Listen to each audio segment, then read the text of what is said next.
Alright everyone, it's time for Occult Literature, video number 402, The Nature of Dreams. This is by Hereward Carrington. Of course, he wrote several contemporary works. Another one is coming along in the docket on Hindu magic. Link in the description to my edition of this work on Amazon. Second and third links are to my books blogs. A shortish work. It's 56 pages in its new format, fully re-illustrated by Raven Feather Illustrations, by the way.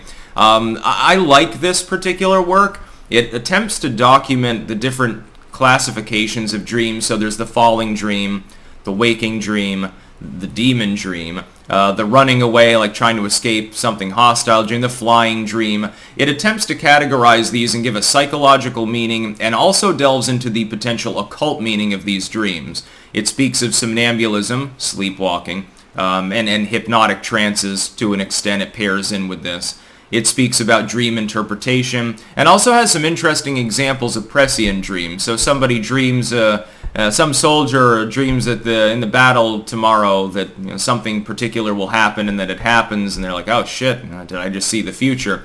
It's not pointed out here, but the use of oracles in dream interpretation, especially in the 19th century, was actually very, very popular among leaders, military generals, soci-elites. It becomes sort of a parlor trick Victorian thing later on. Towards the latter day of the 19th century, it probably hits peak popularity and then peters out after roughly the 20s and 30s. I've edited many works along these lines. I can vouch for that myself in the literary tradition. Been tracing it now for the better part of half a decade. Can't wait to eventually write a book about books, so to speak. Very enjoyable work. It does try to teach you how to remember your dreams, so there is some actual hands-on stuff here. This is what I like about some occult works over others. Some occult works, it's just, here's other people's experiences. For some of them, it's, here's how to do X, Y, and Z. And then you have works like this where it meshes the two together, so it gives some tips and suggestions that are actually useful to you, while it also attempts to categorize the subject. Carrington, in separate works, straddles the line of skepticism.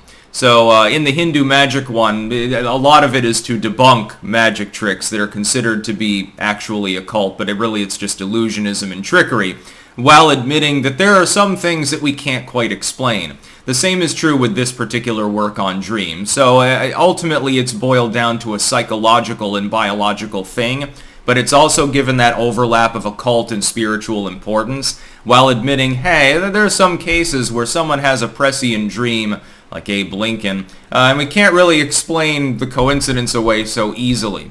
I enjoy it. There's a little bit of wry humor there at some points as well. And I like the illustrations for this work. I think that the illustrator did a great job, so I'll vouch for that as well. Again, link in the description of my edition of this work on Amazon. Second and third links are to my books blogs. There are other things, especially under the fortune header, on both blogs, fortune telling, divination and dreams, etc., that deal with the same subject. Dream interpretation is something that is very, very common within fortune telling materials throughout the 19th and early 20th century. So have at it. That's about all. Peace out.